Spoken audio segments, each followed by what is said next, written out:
Hello বন্ধুরা, চলে এসে আমাদের বাড়ি গোটা মুরগি আজকে রান্না হবে। এই যে কেটে নিলাম, কেটে নিয়ে আলু ভেজে নিচ্ছি।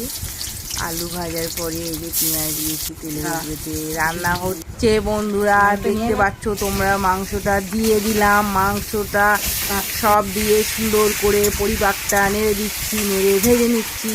কে কীভাবে রান্না করে আমি জানি না, আমি ভেজে রান্না করি। এই যে মাংসটা হচ্ছে বন্ধুরা, আদা রসুন দিয়ে দিলাম, পেস্টটা দিয়ে হলুদ দিয়ে দিচ্ছি, দিয়ে হচ্ছে কি ভালো করে নেড়ে দেবো। লঙ্কা গুঁড়োও দিয়ে দিলাম। এই যে সব কিছু আমরা এইভাবে দিয়ে করি। টমেটো কাঁচা লঙ্কাও দিয়ে দিলাম। একবারে সুন্দর করে নেড়ে চেড়ে দিয়ে সুন্দর করে কষে তারপর মাংসটা হবে। কিন্তু এইবার ভালো করে নাড়ছি আমি বন্ধু। এই যে নুন দিয়েছি পরিমাণ মতন।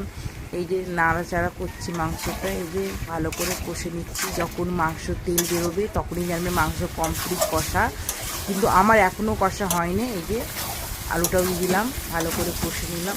দেখতে পাচ্ছি না বন্ধুরা, লাল লাল ঝাল ঝাল তরকারি। কে খাবে চলে এসো।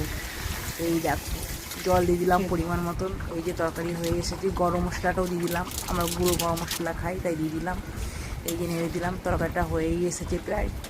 দেখতে পাচ্ছ, যদি ভিডিওটা ভালো লাগে চ্যানেলটাকে সাবস্ক্রাইব করে দিও বন্ধুরা। নতুন ভিডিও আবার পরের ব্লগে। রান্নাটা কমপ্লিট। পোলট্রি মাংসের ঝোল আলু দিয়ে।